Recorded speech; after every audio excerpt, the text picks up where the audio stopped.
clinical benefit and safety profile of darolutamide. This is like enzalutamide and apalutamide, which is the drugs are in the same group. Patients who crossed over to darolutamide from placebo arm during open label period of phase 3 ARAMIS study. So darolutamide, as I said, is a structurally distinct androgen receptor inhibitor. There are many androgen receptor inhibitors for long time. You see, in 90s it was androgen, that was dronazole flutamide, then came bicalutamide, then came enzalutamide, and then now we have the darolutamide. And it significantly prolonged the metastasis-free survival and overall survival in patients with non-metastatic castrate-resistant prostate cancer. And this is the special situation. It's not HSPC.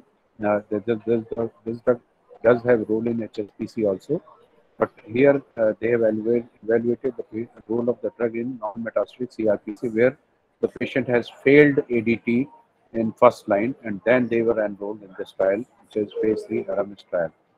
Darolutamide improves metastasis-free survival by almost 2 years and reduces the risk of death by 31% as compared to the placebo.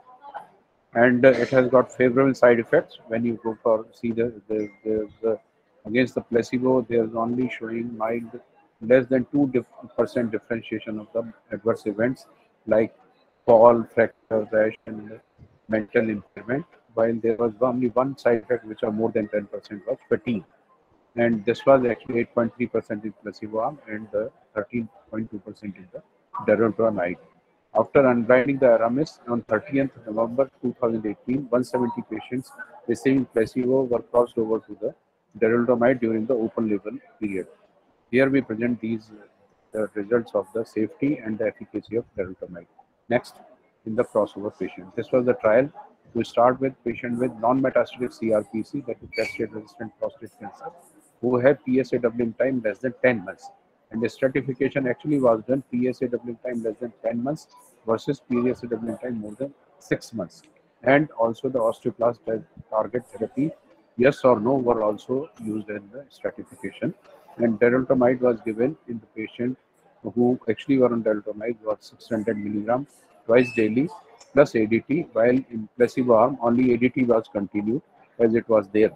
And then it was continued as open label darolutamide, and those patients who received subsequent therapy who failed on placebo arm, they were put on the subsequent therapy. Next slide, which was darolutamide.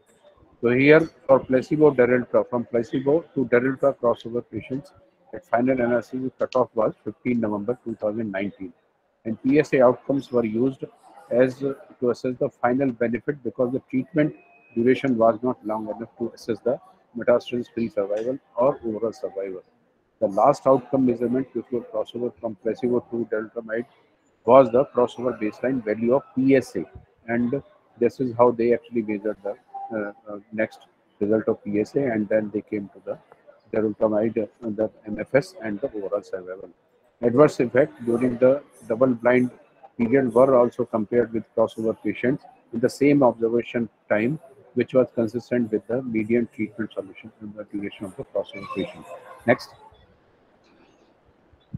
So these are the demographic baseline characteristics of the patient, and in brief, one can say that placebo proceeding from the to the darolutamide crossover patient had higher median PSA than the darolutamide naive patient, when initially the darolutamide was given, and they had poorer ecograph performance status at the start of darolutamide, which crossover as compared to the study entry.